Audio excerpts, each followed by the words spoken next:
이번 시간은 2011년 3월 20일 시행했던 문제 연습을 하도록 하겠습니다.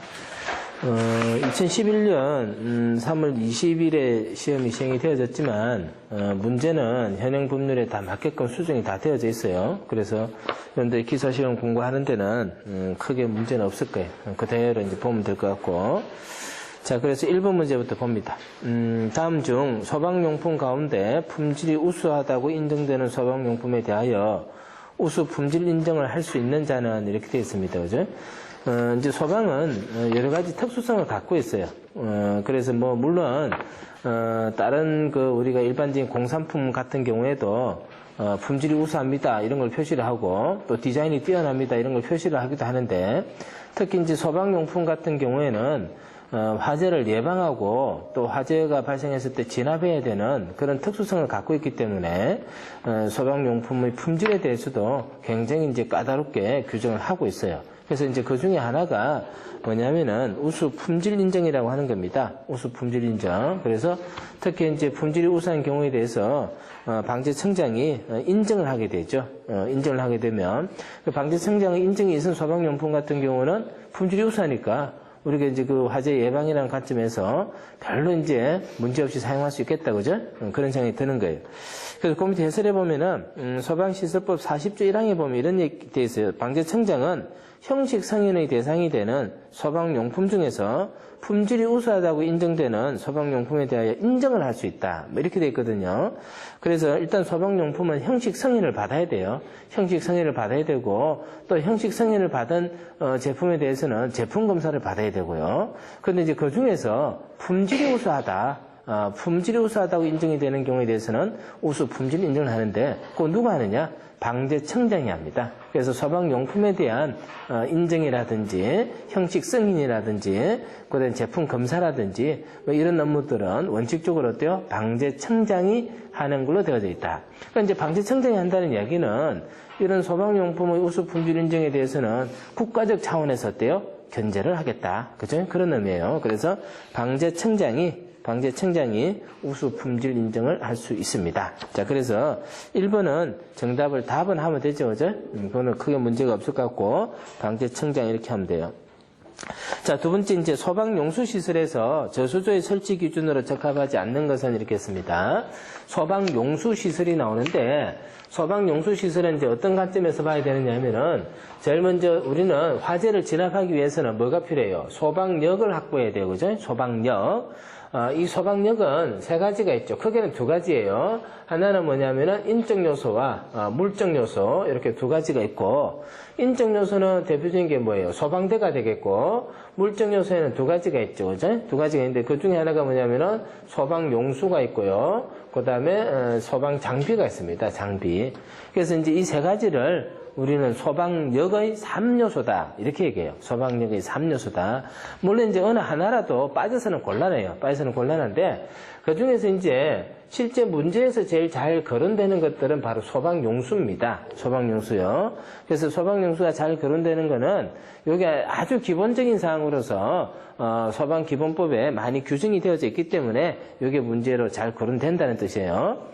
그러면 이제 소방용수는 어떻게 되어 있느냐? 세 가지가 있어요. 소방용수는 다시 세 가지가 있는데, 그 세 가지는 이제 어떤 게 있냐면은, 제일 먼저 이제 소화전이라는 게 있어요. 소화전. 소화전이 있고, 그 다음에 이제 두 번째는요, 급수탑이 있어요. 급수탑이 있고, 세 번째 항목이 이제 뭐냐면은, 저수조예요. 저수조. 자, 그런데 이제 그 중에서도 이 저수조가 제일 문제에서 많이 거론되어져요. 제일 문제 나올 게 많은 거예요. 제일 문제 나올 게. 그러니까 이제 저수조, 지금 우리 문제는 뭐였어요? 소방용수시설에서 저수조 설치 기준이었기 때문에 저수조가 여기 딱 있는 거예요. 그지? 여기에. 그래서 이런 어떤 개통 체계를 자꾸 여러분들한테 파악을 해봐야 돼요. 그래야 어떻게 돼? 전체도 알고 부분적인 것도 알고 그렇게 되겠죠. 그래서 지금 저수조는 여기 있는 사항입니다. 자, 그러면 이제 저수조의 설치 기준을 보면은 가번에 보면은 지면으로부터 낙차가 6m 이하일 것 이렇게 되는데 이게 당장 어때요? 틀렸어요. 이 6m 이하가 아니고 얼마예요? 4.5m 이하입니다. 그죠? 적합하지 않는 것을 했기 때문에 4.5m 이하예요. 4.5m 이하. 그 다음 흡수 부분의 수심이 0.5m 이상이고 소방펌프 자동차가 쉽게 접근할 수 있도록 해야 되겠고 흡수에 지장이 없도록 토사 및 쓰레기 등을 제거할 수 있는 설비를 갖춰야 된다. 자, 이렇게 되어 있는데 요거는 이제 문제가 잘 거론되니까 한번 봅니다. 그 밑에 이제 저수조의 설치 기준에 보면은 지면으로부터 낙차가 4.5m 이하일 것 이렇게 되어 있어요. 이거는 이제 어떤 얘기냐면은 저수조는 이제 대체로 땅속에 들어가 있는 경우가 많아요. 그래서 이제 지하 저수조가 있습니다. 그죠? 자, 이때 지면에서부터 낙차가 얼마냐면은 4.5m 이하라고 그랬거든요. 4.5m 이하라고 하는 것은 4.5m 이하, 4.5m보다 더 깊이 들어가면 돼요, 안 돼요? 안 된다는 얘기예요. 4.5m 이하에서 해야 된다는 겁니다. 4.5m 이하. 그럼 이제 이거 왜 그러냐?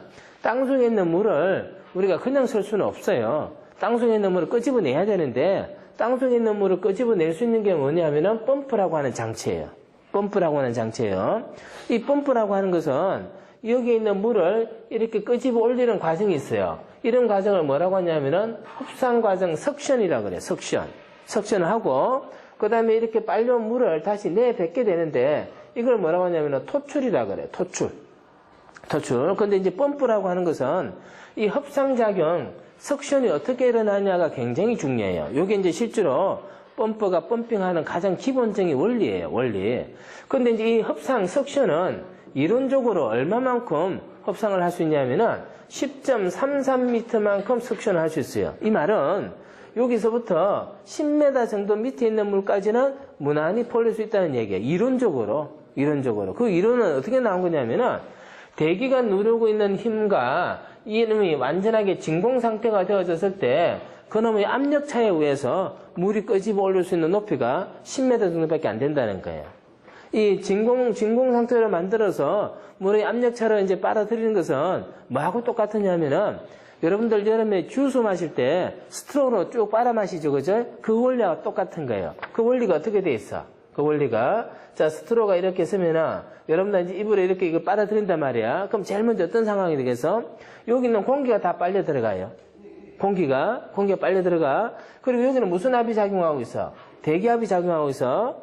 공기가 다 빨려 들어가면 이게 어떤 상태가 되는 거야? 진공 상태. 그래서 진공하고 대기압하고 압력차에 의해서 물이 빨려 올라오는 거예요. 그게 바로 뭐냐면 우리가 흡입하는 거예요, 흡입. 그래서 그런 원리가 여기다 적용되는 거야.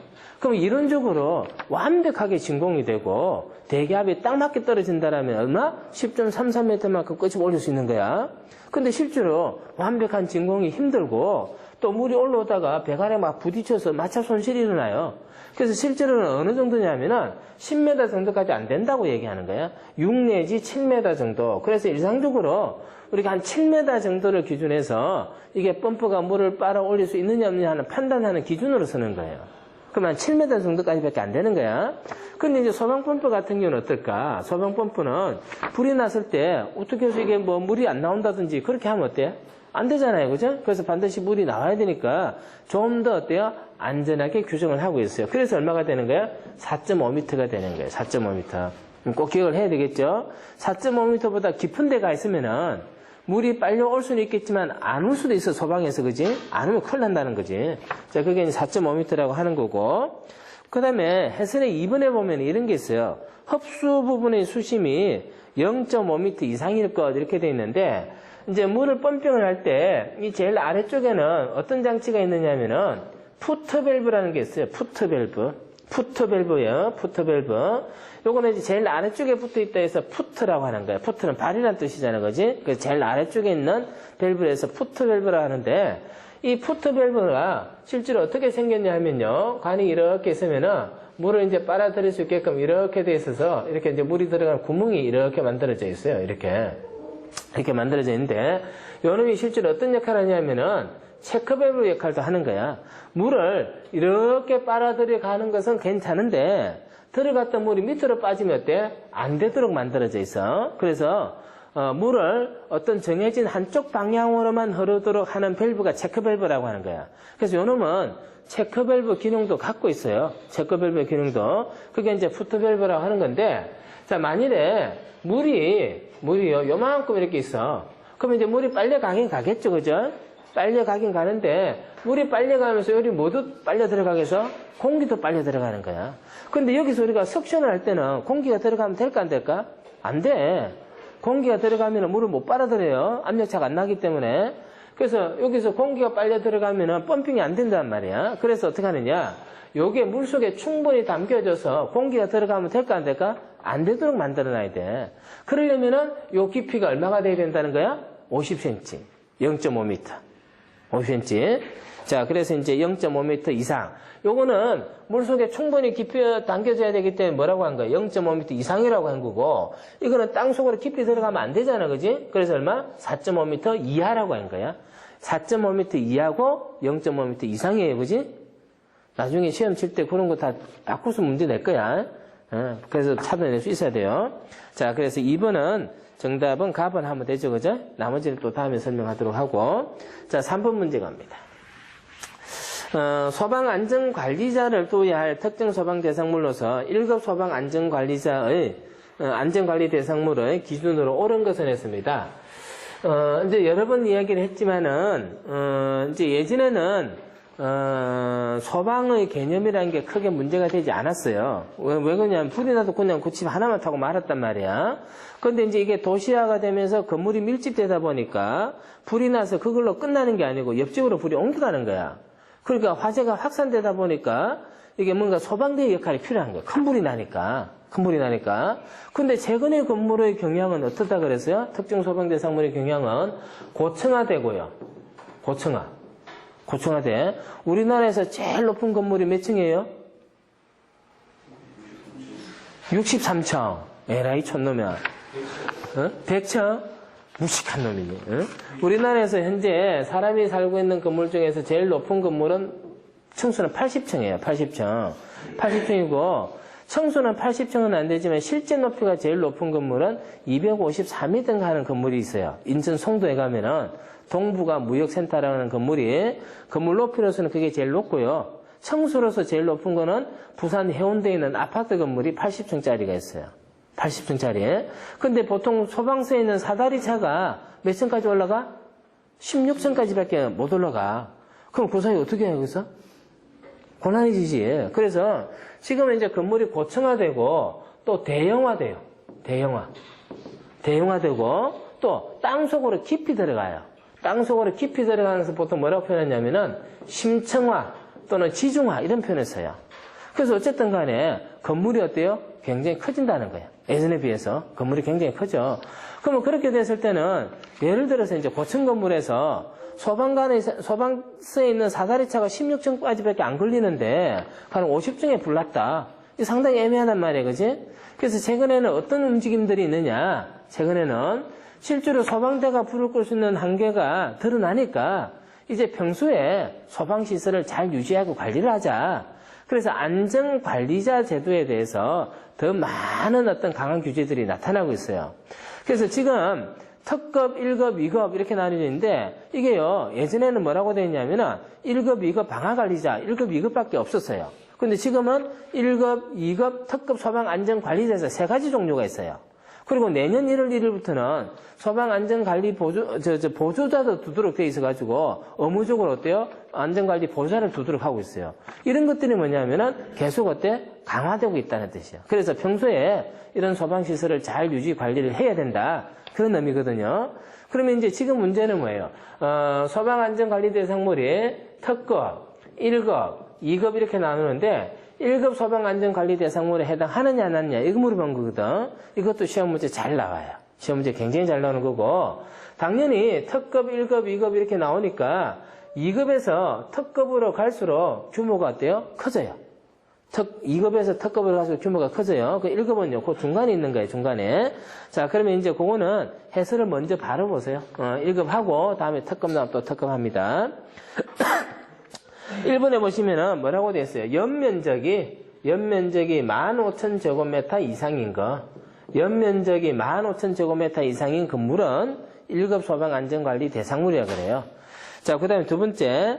1에 해당하지 아니하는 거. 연면적이 15,000 이상에 해당하지 않는다는 것은 연면적이 15,000이 안 될 수도 있다는 얘기예요. 연면적이 15,000이 안 되지만은 그렇지만은 그렇지만은요, 뭐가 나냐면, 층수가 11층 이상인 거. 층수가 11층 이상인 거. 이게 다 뭐예요? 1급 소방안전관리 대상물이에요. 1급 소방안전관리자가 되기 위해서는 실제로 이제 강습교육을 받고 시험에 합격해야 되는데, 여러분들이 소방설비 산업기사 자격증 따면 바로 뭐가 돼요? 바로 1급이 돼요. 자격증 따는 게 그만큼 중요한 일이에요. 자, 그 다음에 이제 세 번째 갑니다. 가연성 가스를 얼마? 1000톤 이상. 1000톤 이상 저장, 취급하는 시설은 다 뭐냐면은 1급 소방안전관리 대상물입니다.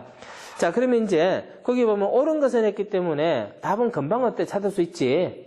답은 금방 찾을 수 있어. 근데 이제 그거보다 더 중요한 게 있어요. 더 중요한 게 뭐냐면은 거기 해설해 보면요,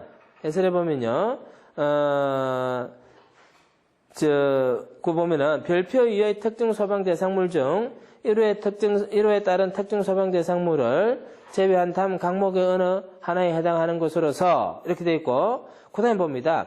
아파트, 동식물원, 철강 등 불연성 물품을 저장 취급하는 창고, 위험물 저장 및 처리 시설 중 위험물 제조소 등 지하구를 제외한 것이며 이렇게 나오죠. 거기다 줄을 꺼놔야 돼요.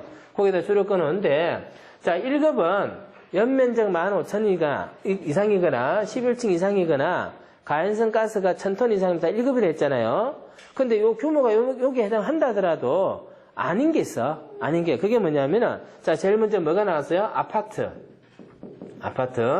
자, 그 다음에 동식물원 나왔어요. 동식물원. 자, 그 다음에 뭐가 나왔어요? 철강 등 불연성 물품을 저장 취급하는 창고. 불연성 물품의 창고입니다. 창고. 철강은 어디에 해당하는 거야? 불연성 물품에 해당하는 거지. 그치? 불연성 물품. 자, 그 다음에 위험물 저장 처리 시설 중에서 위험물 제조소 등 하는 거고, 그 다음에 이제 지하구가 있어요. 지하구. 자, 지하구는 여기다 적어 볼게요. 지하구는. 왜 여기다 적는지 보면은, 자, 요것들은 아파트는 11층 이상이라도 1급이 아니야? 아니야. 연면적이 15,000 넘어가더라도 어때? 1급이 아니야. 그 다음 또요. 불연성 물품을 저장 취급하는 창고가 연면적이 2만 제곱미터 하더라도 1급이 어때? 아니야. 그래서 요거는 1급이 아닌 대상이에요. 아닌 대상인데, 자, 설명 잘 들어봅니다. 왜 1급이 아니냐? 아파트는요, 구조적으로 어떤 구조로 간다 그랬어요?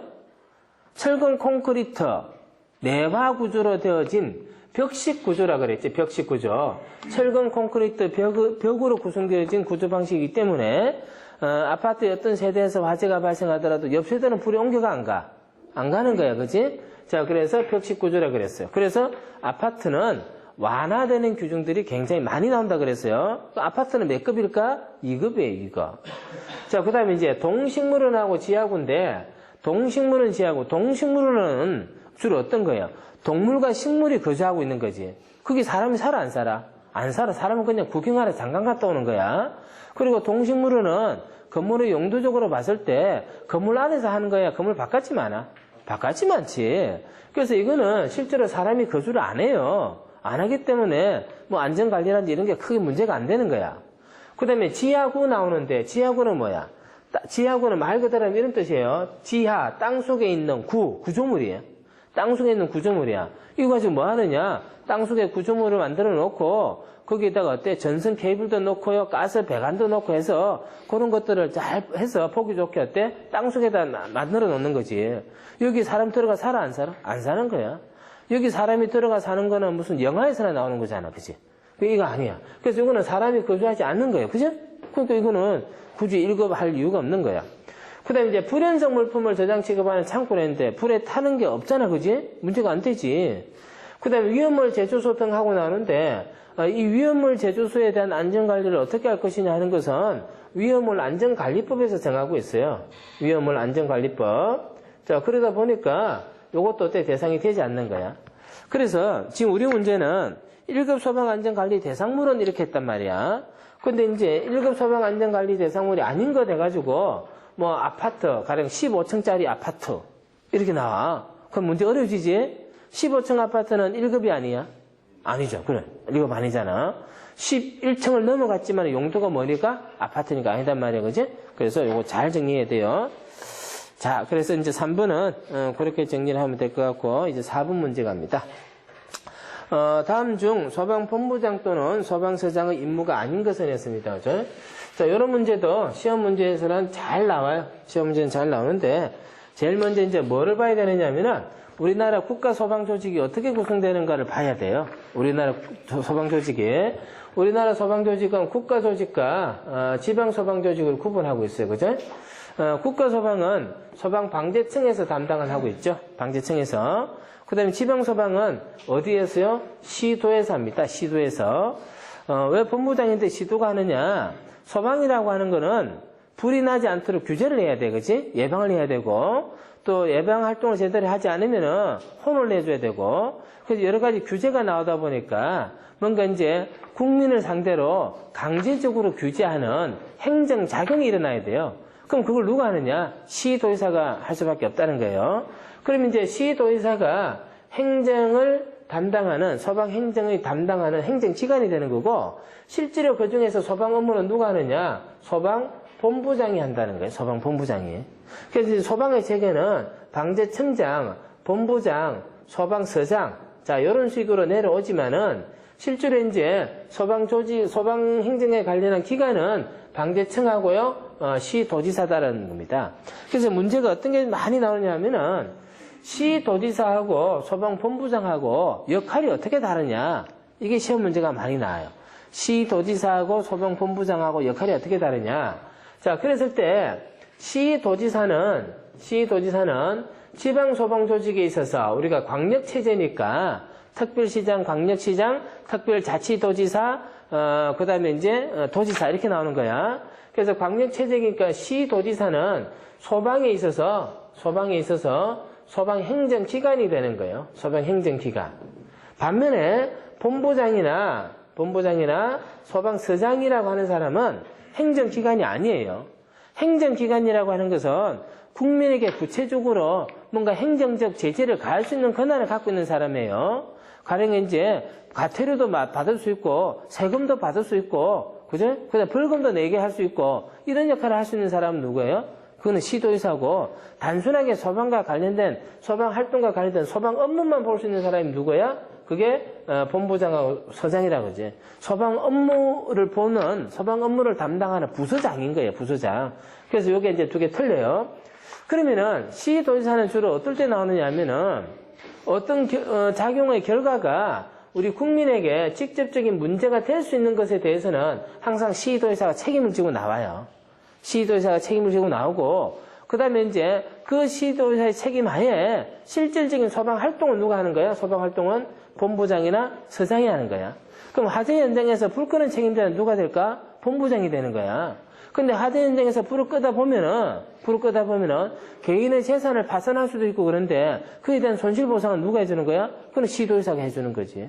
그래서 이런 역할이 구분이 되어져요. 그래서 이런 역할을 물어보는 게 굉장히 많이 문제가 나오는데 그러면 이제 지금 거기 보면요. 소방 업무의 응원, 예방조치 하고 쭉 나오잖아.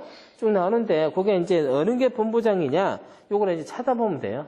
찾아보면 되는 거고 다음 중에 이제 본부장 서장의 업무가 아닌 것 했거든요. 본부장 서장의 업무가 아닌 것 했기 때문에 이제 그 답을 한번 찾아보면 됩니다. 답은 뭐라고 되어 있습니까? 특정 소방 대상물의 소방시설의 설치 및 유지 관리하고 나오는데 그거는 뭡니까? 누가 하는 거예요? 관계인이 하는 거지. 관계인이 하는 거고 문제가 이제 이런 포인트에 조금 빗나갔어요. 빗나갔는데 제일 먼저 나오는 소방 업무의 응원하는 거 봅니다. 소방 업무의 응원. 자, 이 응원이라고 하는 것은 뭐예요? 우리 동네 소방서에서 이름만 가지고는 불을 끄기 힘드니까 옆 동네 소방서에다가 연락을 하는 거지. 우리 동네 불나서 우리가 힘드니까 와서 좀 도와달라 하는 거지. 그게 뭐예요? 응원이죠. 자, 그래서 응원은 누가 합니까? 본부장 서장이에요. 응원을 해달라고 요청도 누가 해요? 본부장 서장이에요. 본부장 서장이 합니다. 자, 그런데 이제 응원은 본부장 서장이 하는데 응원을 했을 때 우리가 와달라고 하면은 너 몇 명 올래? 그리고 와서 불 끄다가 짜장면 시켜 먹는데 그 밥값은 누가 내야 될까? 이런 문제들이 있잖아요. 그래서 그런 문제들을 미리 어떻게 정하느냐? 미리 협의를 해서 규약을 정해놔요. 규약을 정해놓는데 이 규약을 정하는 사람은 누가 할까요? 요거는 시도지사가 해요. 이것도 잘 봐야 돼. 규약을 정하는 것은 시도지사가 정하고, 엉어는 누가 해요? 요거는 본부장이나 서장이에요. 그죠? 요거 중요합니다. 시험제도 나왔고요. 자, 그 다음 이제 화재 예방 조치하고 나오는데, 화재 예방상 위험하다고 인정되는 행위를 하는 사람이나 소바 활동에 지장이 있다고 인정되는 물건의 소유자, 관리자, 점유자에게 여러 가지 이제 예방 조치 명령을 할 수 있는데, 그것도 누가 하는 거예요? 본부장, 서장이 하는 거고. 그 다음에 화재의 원인 조사 및 피해 조사. 화재 조사 권한도 누가 있는 거야? 본부장, 서장이 있는 거지, 그죠? 예. 자, 그러면 되겠고, 이제 5분 문제 갑니다. 소방시설 관리업 등록 기준 중에서 분말 소화 설비의 장비 기준이 아닌 것은, 자, 이런 문제 나오면요, 굉장히 애매해요. 애매한 게 뭐냐면은, 문제 잘 나오지도 않는데, 문제를 풀려고 쓰다 보니까 깝깝해요, 그죠? 그래서, 그 소방시설 관리업을 하기 위해서는, 뭘 해야 돼요? 등록이라는 절차를 거쳐야 돼요. 등록이라는 절차를 거쳐야 되는데, 등록은 그냥 제 마음대로 하면 되느냐 하면 아니고, 등록 기준이 정해져 있어요. 그래서 그 등록 기준에 맞춰서 등록을 하게 되는데, 등록 기준은 크게 두 가지가 있어요. 인적 기준과 장비 기준, 인력 기준과 장비 기준이 있어요. 장비 기준. 인력 기준에 보면은 어떻게 되어 있어요? 주된 인력은 소방시설 관리사가 한 사람이 있어야 되고, 그에 따라서 보조기술 인력이 있어야 돼요. 보조기술 인력이 있어야 되는데, 여러분들이 이제 기사 자격증을 따면은 보조 인력 1에 해당하고, 자격증을 따지 못하면요, 어디가 되는 거예요? 3에 해당하는 거야. 3에 해당하는데, 1에 해당할 때는 자격증이 있으니까 그냥 보조 인력 하면 돼요. 근데 자격증 못 따면요, 3에 해당하니까 어떤 절차가 필요할까요? 거기 보면은, 다만 2위부터 4까지에 해당하는 사람은 소방기술 인정 자격 수첩을 발급받아야 되지. 그래서 그 수첩 받으러 또 가야 돼. 수첩 받으러 가야 돼. 받으러 가려면 어떻게 해야 돼? 하루 정도 시간 꽤 먹을 테고, 왔다 갔다 차비 서고, 돈도 뭔가 문제가 될 거고, 시간도 문제되지. 그 자격증 따는 게 유리하겠지? 그죠? 그래서 꼭 따야 돼요. 자, 그래서, 그렇게 돼 있는데, 그거는 이제 인력 기준입니다. 그 다음에 이제 장비 기준은 개정이 되어졌어요. 그래서 공통시설과, 그 다음에 이제 그 개별 장비가 이제 나와 있는데, 분말 소화 설비에 표시를 해놨어요. 이제 거기서 찾으면 돼요. 먼저 기동관 누설시험기, 이런 게 있어야 돼요? 없어도 돼요? 기동관 누설시험기. 그거 보면은 개별 장비 있어야 되지? 자, 그 다음에 절연제한계. 그건 어디에 있어요? 공통시설에 있죠? 공통시설에. 캡스패너 하는 건 어때요? 그거는 필요가 없죠? 그 다음에 이제 전류 전압 측정기 어때요? 있어야 되지? 공통시설에 보면 나와 있어요. 그죠? 자, 그래서 정답은, 캡스피너 하는 겁니다. 스피너 하는 건데, 요거는 이제 또 다음에 하도록 해요. 일단은 여기서는 그렇게 답만, 외우면 될 것 같아요. 자, 그 다음에 이제 6번 문제입니다. 위험물의 임시저장 취급 기준을 정하고 있는 것은 했습니다. 자, 그거는 이제 위험물 안전관리법의 내용인데, 우리 위험물 안전관리법에서는 이렇게 규정을 하고 있어요.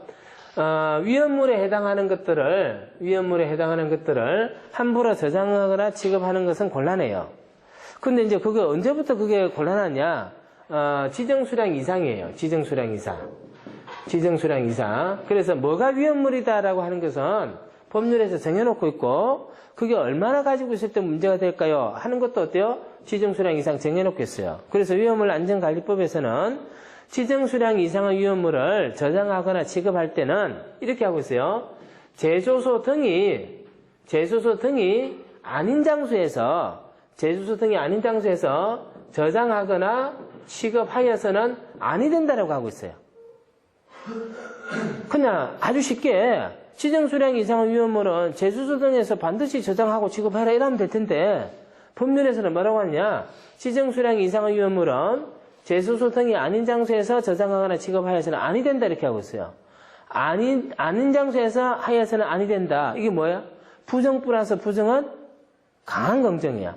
그래서 위험물은 반드시 뭐야? 위험물 제조소 등에서 저장하거나 취급해야 된다. 이런 얘기예요.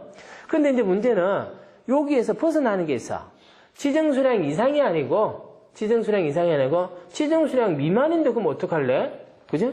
지정수량 미만인데 양이 많지가 않은 거야. 가령 여러분들 이제 이 학생들 그 손톱 매니큐어는 아세톤 같은 거 있지. 요즘 그런 거 들고 다니나? 안 들고 다니죠? 안 들고 다니는데 아세톤은 제4류유물이고 1석유류에 해당해요. 그 지정수는 200리터야, 200리터. 그럼 여러분들이 가령 아세톤을 조그만 병에 하나씩 들고 다닐 때는 어떻게 되는 거예요? 지정수량 미만이니까 상관이 없는 거지. 근데 그놈을 조그만 병을 모아가지고 200리터 한 통을 만들어서 그럼 그거 어떻게 되는 거야? 위험물이 되는 거예요, 위험물이. 그 함부로 한 통 만들면 돼, 안 돼? 안 된다는 얘기야. 그지? 그런 기준이 있어야 되겠지? 그래서 지정수량 미만은 어떻게 할 거냐? 지정수량 미만. 이거는 시도의 조례에서 정하고 있습니다. 이거 그냥 할 수 있느냐 하면 그거 아니고요. 시도의 조례에서 하고 있어요. 그래서 이제 원칙적으로는 위험물 안전관리법이 정하고 있지만은 지정수량 미만은 어때요? 조례에서 정하고 있어요. 자, 그 다음에 또 있어요. 우리 문제에 나온 거예요. 임시저장 취급. 지정수량 이상 양이 많았을 때 원칙이긴 한데 양이 적으니까 상관이 없었다, 그죠? 근데 이 지정수량 이상을 저장하거나 취급하는 게 임시로 해요, 임시로. 잠깐. 그러면 어때? 법을 그대로 수행하기는 힘들잖아. 절차들이 많으니까. 예를 들어서 저장하기 위해서는 허가를 받아야 되는데 허가 신청하고 허가 처분받고 이런 게 이제 안 된단 말이에요. 잠깐이니까. 그래서 잠깐일 때는 어떻게 하느냐? 조례에서 정해요. 시도의 조례에서 어떻게 할 거다. 이렇게 정해놓는다는 거예요. 그래서 6번은 지정수량의 임시저장 취급 기준이다. 이렇게 문제 나왔기 때문에 시도의 조례라고 답을 하면 돼요. 조례. 그럼 임시라고 하는 것은 어떤 경우냐? 두 가지가 있어요. 임시는 두 가지가 있어요. 그 밑에 이제 해설해 봅니다. 먼저 1에 대해 보면은 이렇게 되어 있어요. 조례가 정하는 바에 따라서 뭐라고 되어 있냐면은 관할 소방서장의 승인을 받고 조례가 정하는 바에 따라서 승인을 받아야지만 임시로 저장 취급할 수 있고 그때 이제 조례에서 정하는 대로 따라가야 된다는 얘기입니다. 자, 그래서 승인을 받아서 지정수량 이상의 위험물을 임시라고 하는 게 잠깐이라는 게 며칠이야? 90일 이내. 국기시험 문제 많이 나왔죠. 90일 표시합니다. 90일 이내 기간 동안 임시로 저장 취급하는 경우 그때는 조례에서 그 기준을 정해요. 자, 또 하나가 있어요. 또 하나가 뭐냐면은 군부대가 군대에서 이제 화약을 쓴단 말이야. 군부대가 지정수량 이상의 위험물을 군사 목적으로 쓰는 경우입니다. 군사 목적으로 하는 경우도 뭡니까? 임시로 정하는 거와 똑같이 조례에서 정하게 된다. 그죠? 자, 그래서 6번은 정답을 랍은 하면 돼요. 자, 7번입니다. 7번. 소방본부장, 소방서장이 소방대상물의 소방특별조사를 하고자 할 때 몇 시간 전에 관계인에게 알려야 하는가 이렇게 되는데 자, 그 문제는 옛날 문제예요. 문제는 옛날 문제인데 보기는 최신 보기로 바꿔놓은 거예요. 최신 보기로 바꿔놨는데 옛날에는 뭐라고 했냐면 소방검사라고 했어요. 소방검사라고 했는데 이 소방검사 제도가 지금은 뭘로 바뀌었냐면은 소방특별조사로 바뀌었어요. 소방특별조사. 근데 이제 예전에는 소방검사를 할 때는 하루 전에 24시간 전에 내일 검사를 갑니다. 이렇게 알려주면 돼. 내일 검사를 갑니다. 이렇게 알려주면 돼. 근데 지금은 소방특별조사는 하루 전에 알려주면 안 돼요. 며칠 전에 알려줘야 되냐면은 7일 전에 알려줘야 돼요. 7일 전에.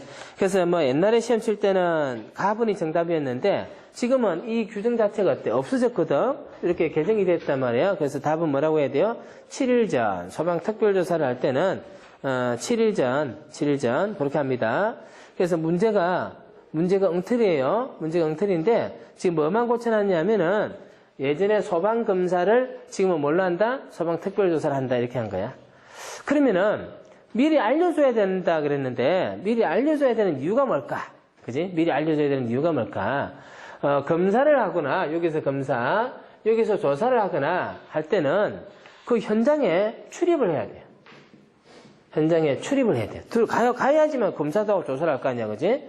근데 현장에 누가 온다는 것은 그거 어때? 부담스럽지? 우리가 사실 이렇게 공부하고 있는데 누가 불쑥 열고 들어오면 어떻게 돼?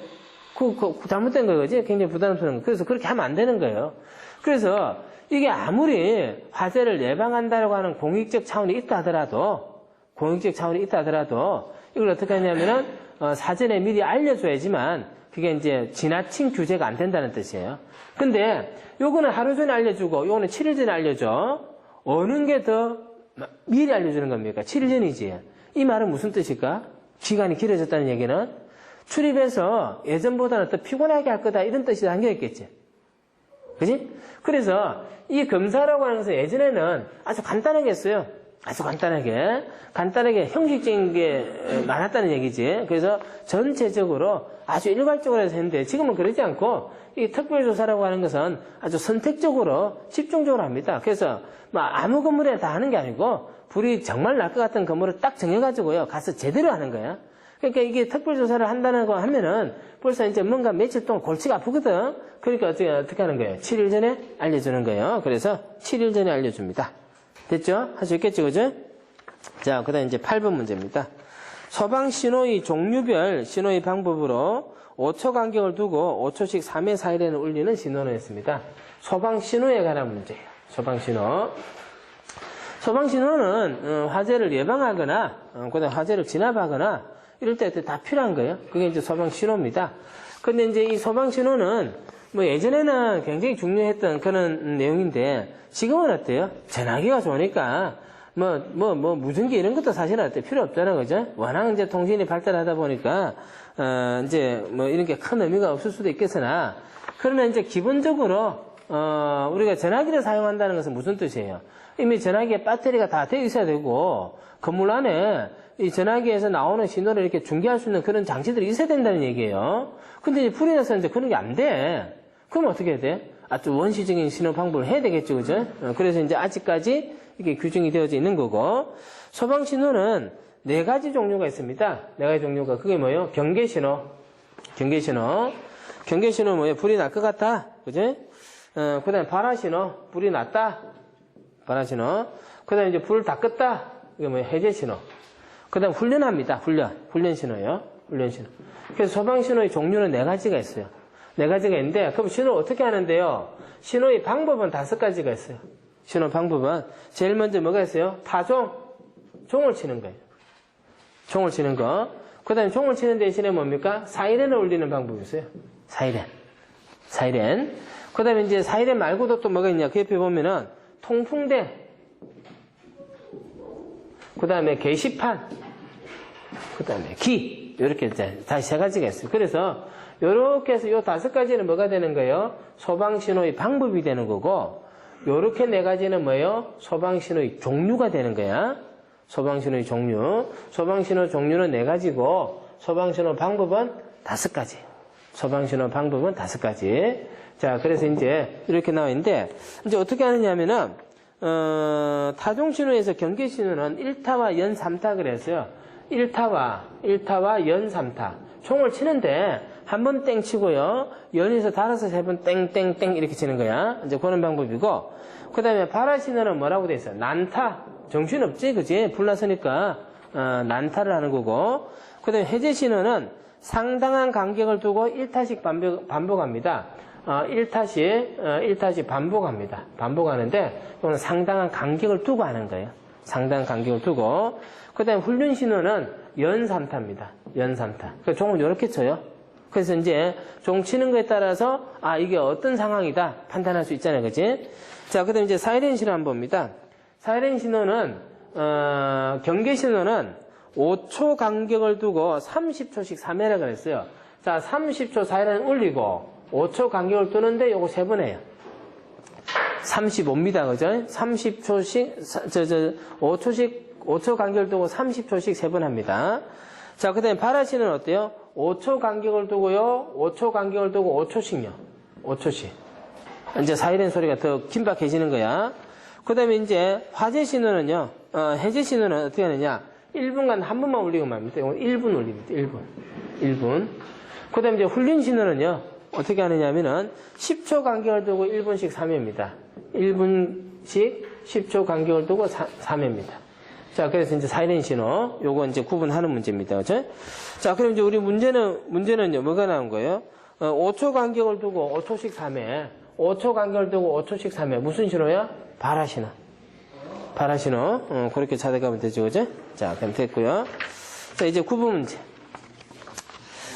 형식 성의를 얻지 아니한 소방용품을 판매할 목적으로 진열하였을 때 벌칙으로 맞는 것은 했습니다. 벌칙 규정은 어떻게 해야 돼요? 요거는 그냥 뭐 외우는 수밖에 없겠지, 그지? 그래서 이제 그 밑에 보면은 소방시설법 48조 2에 보면은 3년 이하 징역, 1,500만 원 이하 벌금에 처하는 경우들이 남아 있어요. 남아 있는데 거기 보면은 형식 성의를 얻지 않은 아니한 소방용품을 판매하거나 진열하거나 소방공사에 사용하게 되면은 3년 이하 징역, 1,500만 원 이하 벌금형에 처하도록 되어져 있습니다. 그거는 뭐 외워야 되겠지, 그지? 자, 그래서 갑은 답이 되겠고요. 자, 10번 문제 갑니다. 방림업자가 소방관계법령을 위반하여 방림업의 등록증을 다른 자에게 빌려줬을 때 부과할 수 있는 과징금의 최고 금액으로 맞는 것은 했는데, 그죠? 자, 여기서 이제 먼저 과징금에 대해서 알아봐야 됩니다. 과징금. 이제 우리는 소방 행정 목적을 달성하기 위해서 여러 가지 이제 제재 수단들이 나오게 되는데, 그 중에는 돈을 내라라고 하는 것들이 많아요. 이제 벌금도 그렇고, 과태료도 그렇고요. 그 중에 이제 대표적인 게 이제 뭐냐면은 과징금이에요. 과징금. 그리고 또 뭐가 있냐면은 이행강제금이라는 것도 있어요. 다중이용업소의 안전관리에 관한 법률에 보면은 이행강제금이라고 하는 것도 있는데, 이제 과징금에 대해서 보도록 합니다. 과징금요. 자, 이 과징금이라고 하는 것은 어떤 법령을 위반했어요. 법을 위반했습니다. 위반했기 때문에 우리는 어떤 처분을 내릴 수 있느냐? 그 업을 할 수 있게끔 했던 뭐 영업 허가를 취소한다든지 또는 영업을 어때요? 정지시킨다든지 이렇게 할 수 있어요. 그럼 이제 취소가 되면 그 업을 할 수가 없죠, 그죠? 정지가 되어도 어때요? 업무를 볼 수가 없단 말이에요. 근데 이제 이런 걸로 인해서 업무를 볼 수 없음으로 인해서 우리 국민들한테 불편한 상황들이 생기는 거예요. 불편한 상황들이 생기게 되니까 이거 안 되잖아, 그지? 그래서 벌은 줘야 되겠고, 벌을 주자니까 국민들이 피해를 입을 것 같고, 그래서 어떻게 하느냐? 영업은 그냥 계속해. 영업은 그냥 계속하고, 대신에 영업을 안 한 것처럼 해야 되니까, 정지시켜야 되니까, 영업으로 인해서 발생할 수 있는 그런 이익은 어때요? 돈으로 거둬들이겠다는 거죠. 그게 바로 뭐예요? 과징금 제도입니다. 이 과징금이라는 표현이 여러분들이 제일 많이 들을 수 있는 데가 어디냐면은, 통신. 뉴스 보면요, 뭐, S텔레콤이, 뭐, K텔레콤이, 어쩌고 저쩌고 하면서 과징금을 부과했다. 뭐, 이런 얘기가 나온단 말이야. 그럼 이제 그 통신업체들이 이제 과당 경쟁하다가 이제 법을 위반했단 말이야. 그럼 어떻게 해요? 영업 취소나 영업 정지 처분을 내려요. 영업 정지 처분 내려버리면 어때? 전화가 안 되면 국민들이 불편하잖아. 그죠? 그래서 영업정지 처분을 내릴 수는 없고 어떻게 하느냐? 과징금 부과를 하는 거죠. 과징금 부과.